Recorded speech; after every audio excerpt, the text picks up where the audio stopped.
دوستان عزیزم، درود و مهر. امیدوارم حال دلتون عالی باشه. فکر میکنید یک غذایی بدون گوشت نمیتونه انقدر خوشمزه باشه که بخواید دوباره درستش کنید؟ تا آخر این ویدیو با من باشید، چون قراره یکی از خوشمزه ترین غذای سنتی جنوب رو با مواد خیلی ساده و در کمترین زمان درست کنیم.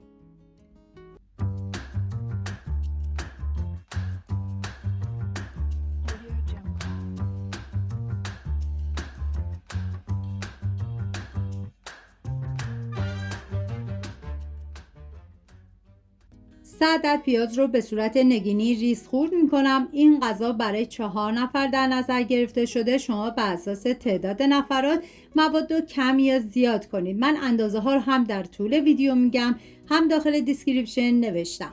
داخل قابلمه مقداری روغن سرخ کردنی و مقداری کره میریزم که شما از هر نوع روغنی که دوست داشتین میتونین استفاده کنید.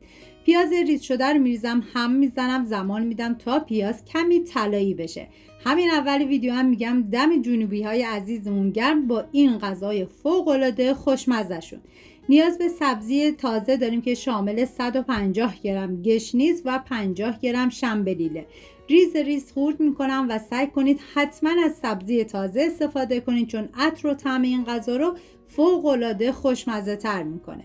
بعد از اینکه پیاز کمی طلایی شد، سبزی رو بهش اضافه میکنم، هم میزنم و میذارم تا زمانی که رنگ سبزی تیره بشه. اول با حرارت بالا تفت بدید و بعد حرارت رو کم کنید و زمان بدید تا سبزی خوب سرخ بشه. یک قاشق غذاخوری آرد میریزم. نکته مهم، عزیزانی که وگان هستن توی این مرحله به جای یک قاشق 3 قاشق آرد اضافه کنن و تخم مرغ این غذا رو حذف کنن.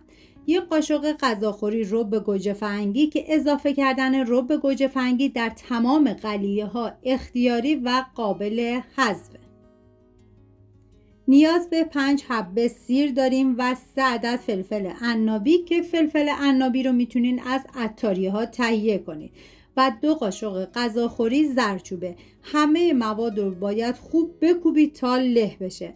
من غذاهای سنتی زیادی درست کردم و همچنین غذاهای گیاهی که لینکش رو داخل دیسکریپشن گذاشتم. دوست داشتید ببینید، درست کنید و از خوردنش لذت ببرید. بعد از اینکه مواد رو کاملا کوبیدید، به بقیه مواد اضافه کنید و هم بزنید و بذارید به مدت 10 ثانیه تفت بخوره. نیاز به 250 گرم تمر هندی داریم که من مقداری آب جوش بهش اضافه کردم، هم میزنم و بعد از اینکه در آب حل شد باید صافش کنید. این غذا با وجود سادگی طعم فوق‌العاده‌ای داره و نشون میده برای یک غذای خوشمزه همیشه نیازی به گوشت نیست. هم سریع آماده میشه، هم خیلی اقتصادیه و برای روزهایی که وقت کم دارید یک انتخاب عالیه و بهتون پیشنهاد میکنم که حتما امتحانش کنید.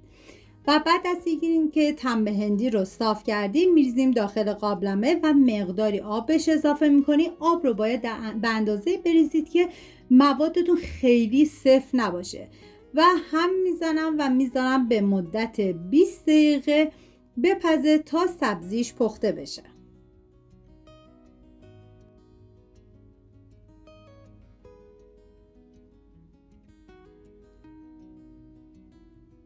و بعد از 20 دقیقه که به این غلظت رسید، نوبت اضافه کردن تخم مرغه که این غذا برای 4 نفر هستش، ولی من از 3 عدد تخم مرغ استفاده کردم و بدون اینکه هم بزنید تخم مرغ رو بریزید داخل قابلمه و درب قابلمه رو بذارید به مدت 1 روز.